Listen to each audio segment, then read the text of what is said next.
The human deep space monitoring station orbiting Jupiter's moon Europa received an encrypted signal on a standard emergency frequency.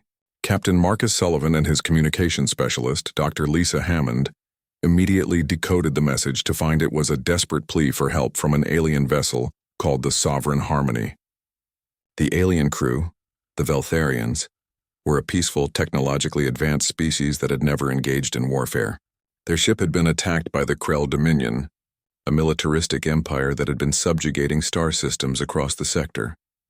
The Veltharians had heard of Earth during their astronomical surveys, but never believed they would actually make contact. They chose humans as their last hope, because ancient signals from humanity's early space transmissions suggested a species capable of courage and innovation. The alien captain, Zareth, explained that their vessel was damaged and heading toward Earth's solar system. The Krell ships were in pursuit, bent on capturing the Veltharian technology and eliminating any witnesses to their brutality. Marcus made a command decision that would change human history forever. He contacted Earth's newly unified Space Defense Command and requested an emergency assembly of the fastest human warships available. The UES Constellation, the UES Valiant, and the UES Defender were immediately dispatched toward the coordinates where the alien vessel would arrive within 48 hours. The decision was controversial. Some argued that engaging with unknown aliens could bring catastrophe upon the human species. Others believed that abandoning a call for help would betray everything humanity claimed to value. Dr. Hammond spent the next 6 hours in constant communication with Captain Zareth, learning crucial details about the Krell threat. The Krell Dominion controlled 17 star systems and had conquered over 30 other civilizations. They operated under a strict military hierarchy where conquest and subjugation were seen as natural rights of the strong. Zareth described their weapon systems, their tactics, and their ruthlessness. By the time the human fleet prepared to depart, the crew understood they were about to face an enemy unlike anything humanity had encountered before. Back on Earth, President Robert Harrison made a historic address to the United Nations, explaining humanity's decision to provide sanctuary to the Veltharians. Not everyone supported the decision. Several nations worried about economic implications and the risk of galactic warfare. However, the prevailing sentiment was one of hope and determination. Humanity had always been defined by its willingness to help others in need, and this moment felt like a test of that fundamental principle.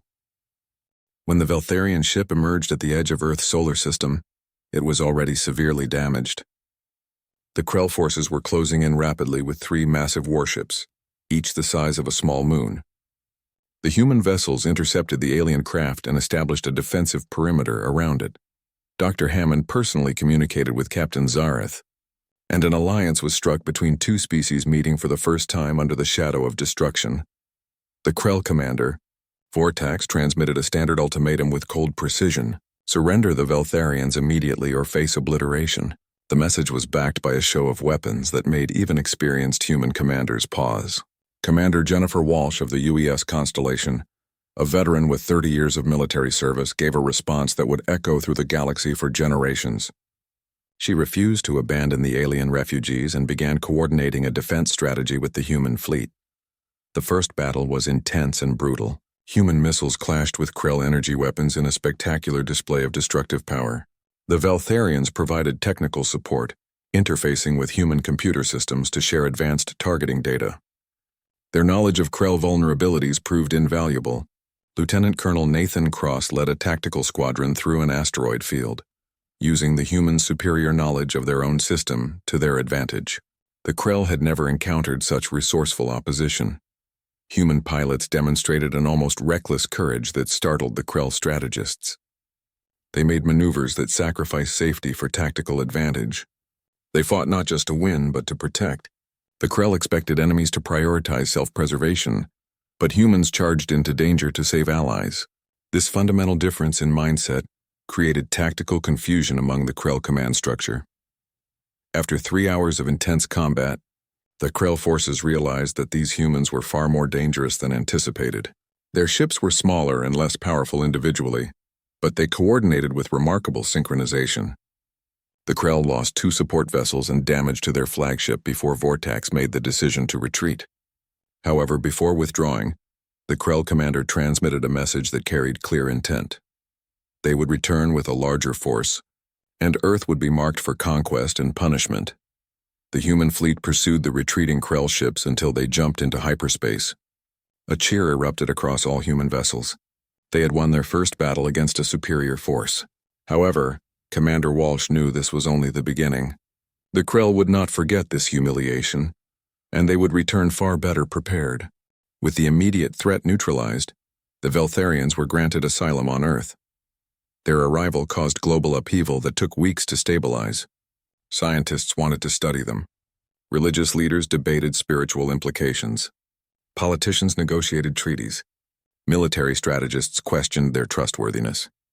However, leaders like Ambassador Dr. Aaron Mitchell worked tirelessly to ensure peaceful relations and to help both species understand one another. The Veltharians were initially shocked by human hospitality. In their experience, dominant species absorbed or enslaved weaker ones. The concept of providing aid without expecting absolute loyalty was foreign to them, yet humans demonstrated this principle consistently. We provided medical facilities, supplied food, and offered protection without demanding anything in return except information about the Krell threat. Over the following weeks, the Veltharians shared remarkable technology with humanity. Medical advances that could extend human lifespan by decades, energy systems that could power entire cities without pollution, communications devices that could connect humans across light years, materials that were stronger than anything humanity had previously created. In exchange, humans asked for nothing but friendship and alliance. However, Veltharian scientists made a disturbing discovery during their analysis of human history and biology. They realized that humanity lived on a death world. The planet was filled with predators, diseases, natural disasters, and climatic extremes. Humans had evolved not in comfortable environments but in constant struggle. The human body was remarkably resilient, capable of healing from injuries that would kill most alien species. The human mind was hardwired for both innovation and aggression, traits that seemed paradoxical but were essential for survival on a harsh world. What made humans truly unique was their capacity to protect the weak and stand against impossible odds for strangers they had never met. The Veltharians could find no logical explanation for this behavior. From a survival perspective, it was inefficient, yet they observed it repeatedly throughout human history. Humans sacrificed themselves for ideals.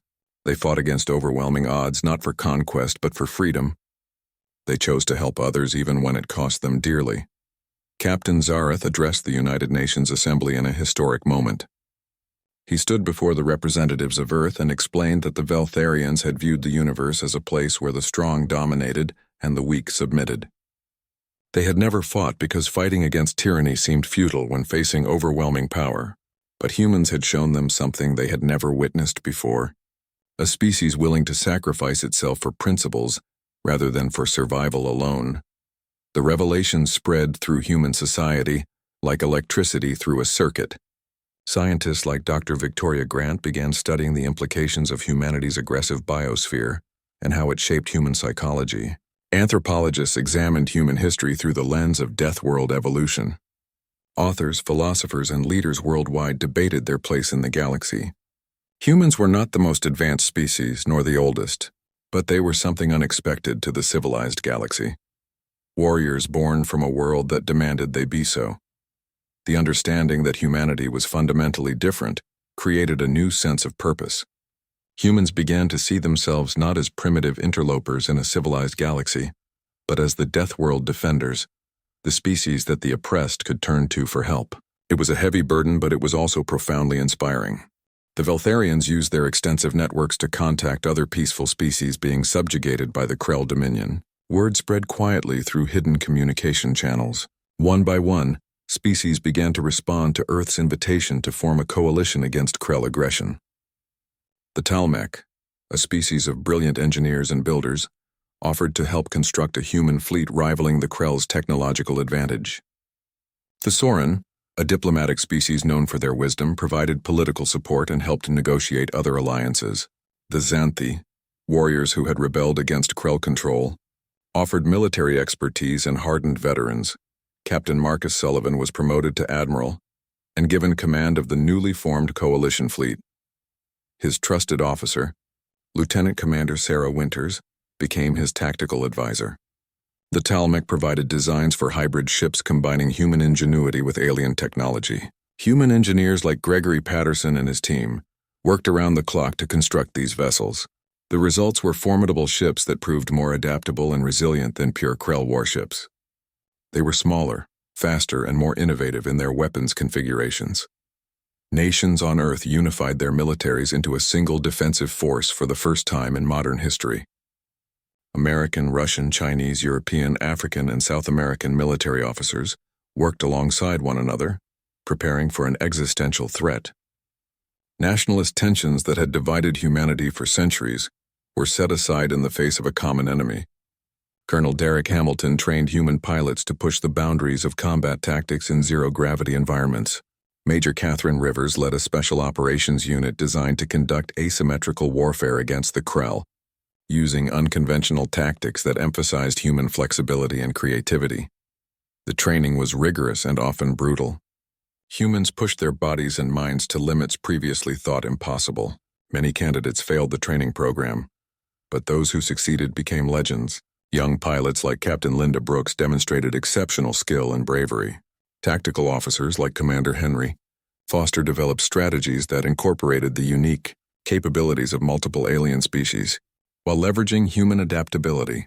Resources from all Earth nations were pooled into the Coalition Fleet Construction Program. Factories worked triple shifts. Scientists collaborated across traditional boundaries. Money that had been spent on terrestrial conflicts was redirected to space defense. The economic strain was considerable, but humanity understood that survival depended on unity and preparation. The Krell Dominion watched these developments with growing concern and anger. Their scouts reported that the primitive humans were evolving far faster than expected. What had been a minor inconvenience was becoming a genuine threat. The Krell High Command debated strategy. Some leaders wanted to attack immediately before the coalition became too strong. Others argued for a more cautious approach. Vortax, stinging from his first defeat, persuaded the Krell High Command to launch a decisive assault before the coalition could fully mobilize. His argument was simple: strike now, eliminate the human threat, and restore Krell dominance before a true united resistance could form.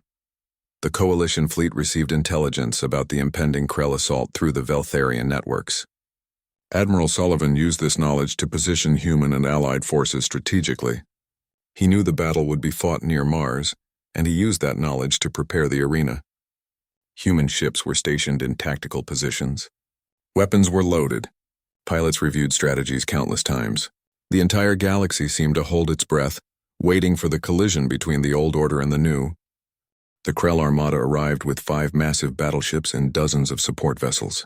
They expected quick conquest of inferior opponents. Instead, they found themselves facing a coalition that had learned from its first encounter and was hungry to prove itself. The final battle raged across a sphere of space around Mars, transforming the entire sector into a battlefield of unimaginable scale. Admiral Sullivan commanded from the flagship UES Resolution, coordinating human strategy with precision and calm. His voice remained steady throughout the battle, issuing orders that seemed impossible until his pilots executed them flawlessly. The humans used their homeworld's harsh lessons to employ tactics the Krell had never encountered. They fought with coordination, innovation, and a fierce determination to protect not just themselves but their allies. Pilots like Captain Linda Brooks performed maneuvers that should have been impossible, using the gravitational anomalies around Mars and the asteroid fields to their advantage.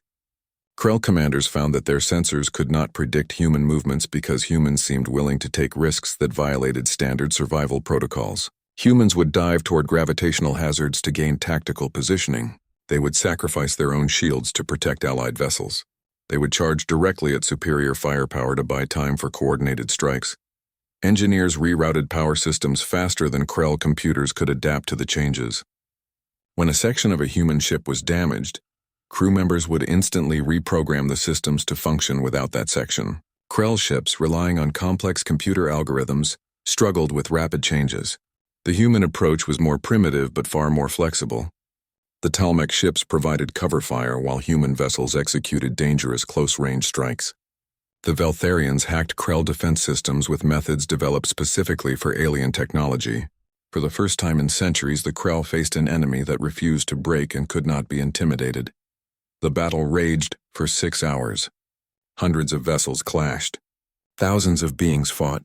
The space around Mars became filled with debris from destroyed ships, energy weapons, and the desperate struggle of civilizations defending their futures.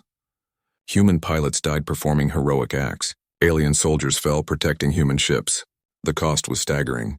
Yet the coalition fleet advanced, pushing the Krell back step by step, inch by inch. As the battle reached its climax, Vortax's flagship was surrounded by coalition forces. The Krell commander watched his fleet crumble around him. His grand invasion had transformed into a desperate retreat. With no path to victory remaining, Vortax made a choice that surprised everyone. He transmitted one final message to Krell High Command, admitting that the humans had shown him the meaning of determination beyond mere survival.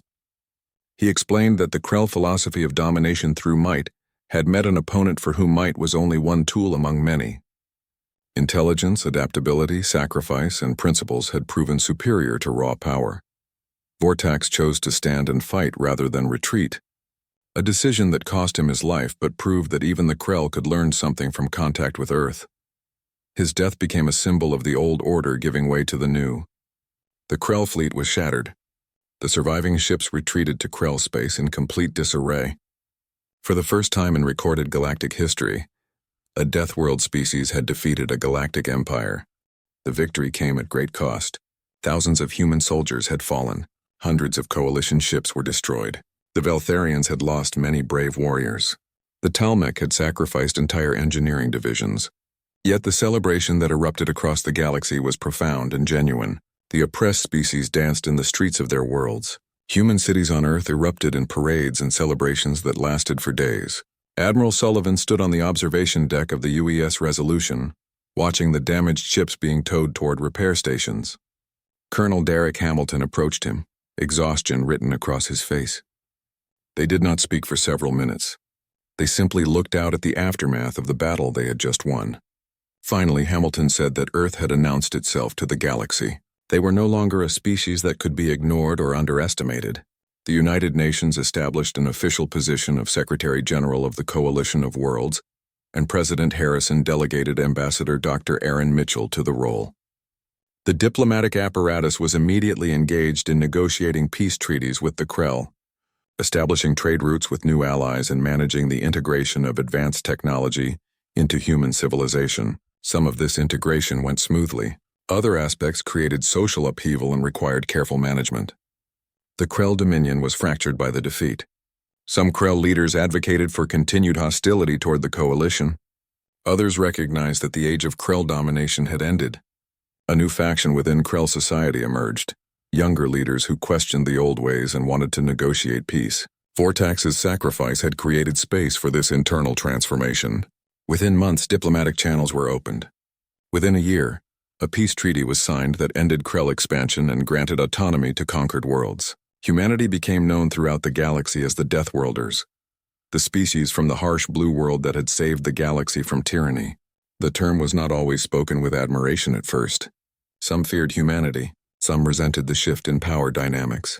However, gradually the meaning of the term transformed.